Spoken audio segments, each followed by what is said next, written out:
tell you he has secret tunnels. Okay, you see JC, he's worse than Diddy.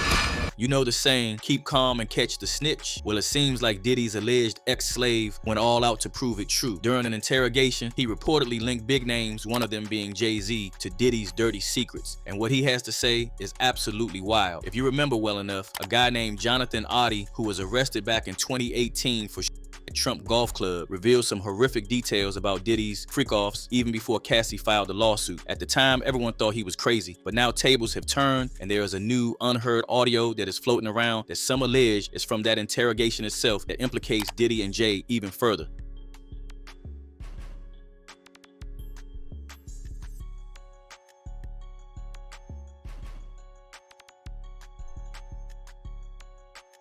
First off, quick reminder, everything here is just speculation. Nothing is confirmed fact. I am just reporting on what is being said on the internet and the media, so let's treat it as such. Now, we've all heard about what goes on at Diddy's events, and Oddie's evidence just gives us a more clear picture. He started off by saying that someone once saw Trey Songz and Diddy in a scene that left them speechless. I've seen some stills of some videos that are for sale, and there's some real popular streamers coming out saying that they seen Trey Songz sitting on Diddy's lap making out in a room.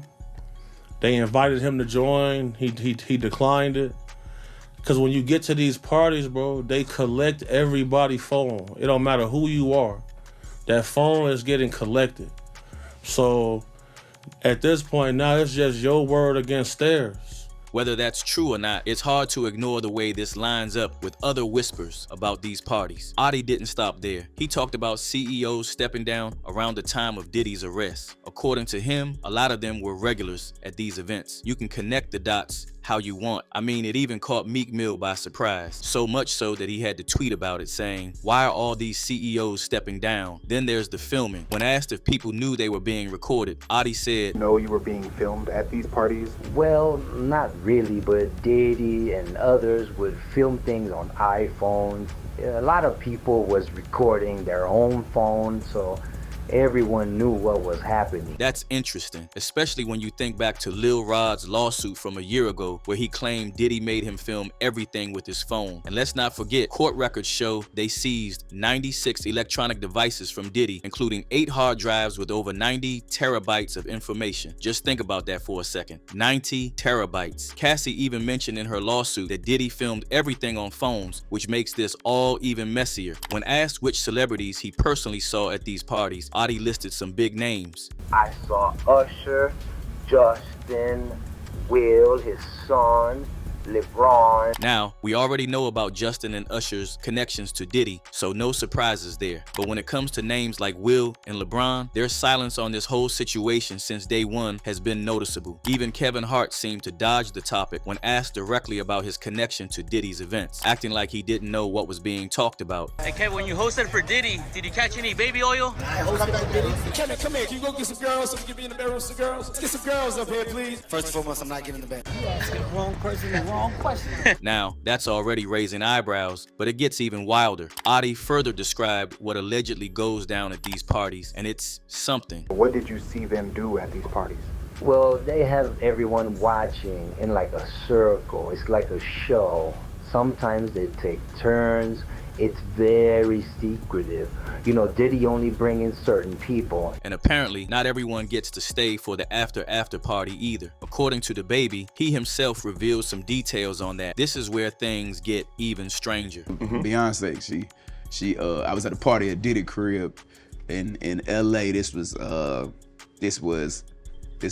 beginning of 2020. You know what I mean? Diddy had put everybody else out the crib, like the influx of people, he had put them out.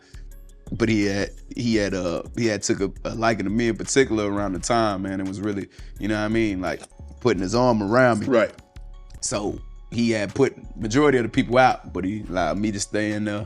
Me and, you know, maybe about 15 others, you know. Right. Jay-Z and Beyonce being 2 of the other 15 people in the room. So that'll just put it into perspective of the type of company I was in at the moment, And she came over and introduced herself to me like as if she had to. Beyonce, cut it out. But I'm a big fan of your work, you know what I'm saying? Whoop the whoop, and that was just dope. That was dope as hell to me, man. That was dope. That was super dope. Checking out Audie's court records shows that he's been sitting in jail since 2018 for that arrest. 6 years later, and he hasn't even entered a plea. And the case, over 300 subpoenas have been issued, pulling in random people, but still no updates. It doesn't add up. But here's something even messier. There's speculation that Diddy might have paid this guy off after getting sued for allegedly giving him an STD. The receipts? Well, it's known that Audie bought multiple properties in cash around that time. Could it be true? Maybe. The timing's definitely something to think about. Audie further explained Diddy's whole vibe when it comes to relationships and power. Well, Diddy is like your best friend, He like power, want to have power over you. Any celebrity or rapper, he brings them in.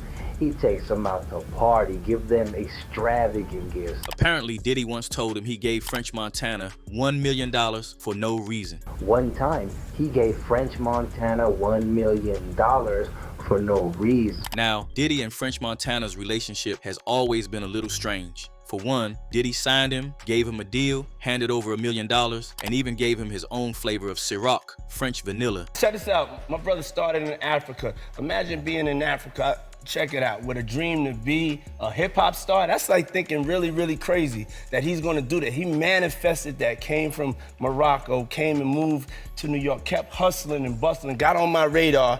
I see him, I'm like, I have to have him on the team. We in Vegas.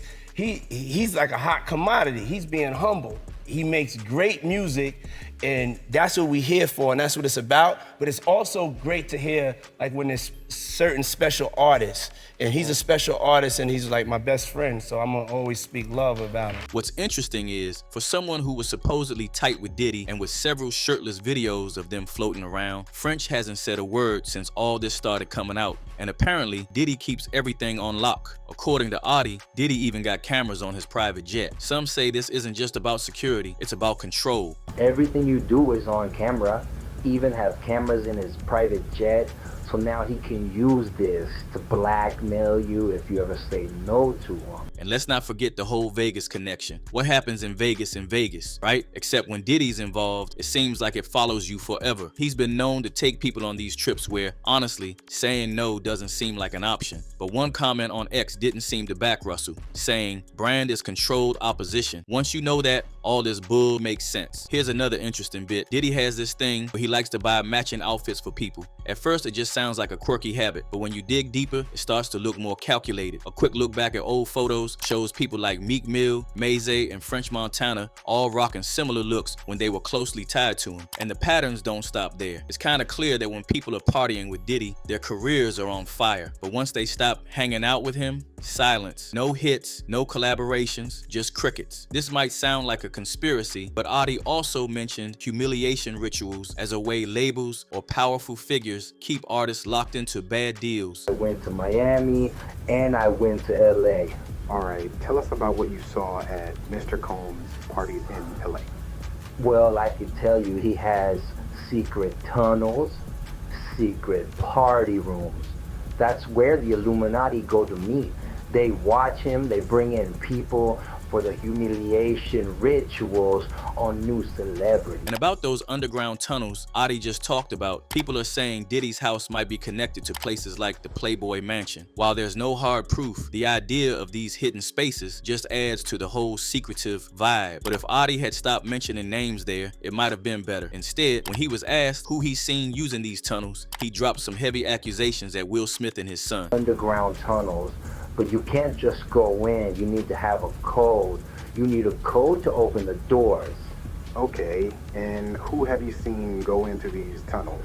I saw Will Smith with his son. That might sound crazy, but Will's personal assistant has been talking about Will's son for years, referencing things he's supposedly been through. See, nobody ever asked why Jaden left that house so young.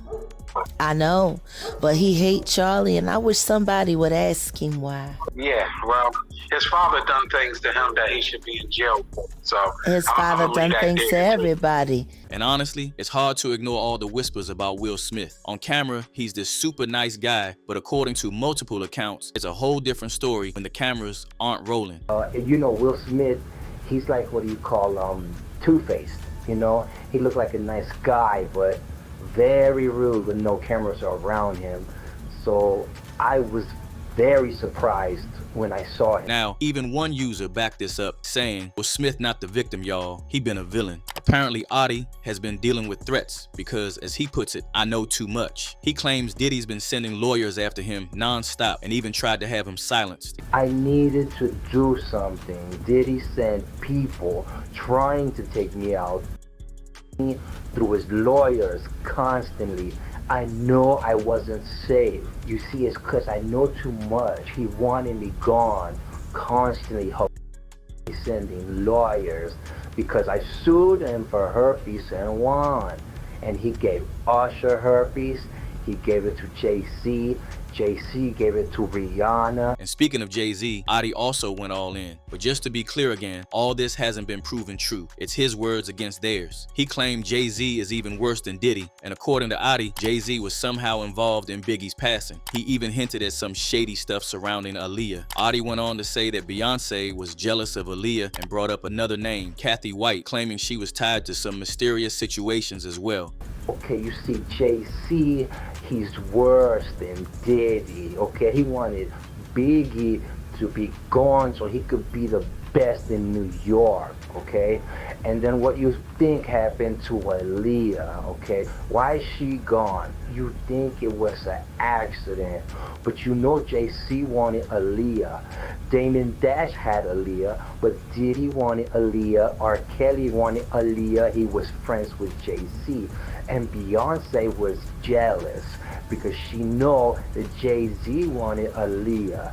If you don't know the truth, then you're not looking, okay? She was asleep when they put her on the plane. And you don't think that's the first time that something like this happened, because Beyonce was jealous of another girl called Kathy White. She was with Diddy and Jay-Z at the club, and next thing you know, she's gone. Hold on a second. No, okay, listen, Kanye West is the same as Diddy's, okay? They hang out together, they make drinks for girls together, and they like to watch men with their women. He and Diddy send each other videos of Kim Kardashian, and Diddy sent them to me. I have tapes. I can show you. And they like to show other men with their women. Mr. I. And I haven't even told you the stuff that he smuggles in with the plane. He pays off a lot of people, okay? Why you think that Obama became president? Honestly, it's hard to wrap my head around all of this. A lot of what's being said sounds wild, and there's no real way to confirm any of it. But it's interesting how these same names keep showing up in different accusations over the years. That didn't stop one user from tweeting, "You can tell by the body language. Jay-Z looks way more assertive. Diddy is dumb enough to carry out all of his plans as long as he has enough power. Jay-Z knew someone would have to take the fall first if something were to happen." The accusations are shocking, and everyone is holding their breath to see how this story develops. Will the truth finally come to light, or are we just scratching the surface of a much deeper mystery? Share your thoughts in the comments, and don't forget to hit that subscribe button because the twists keep coming and you won't want to miss the next chapter.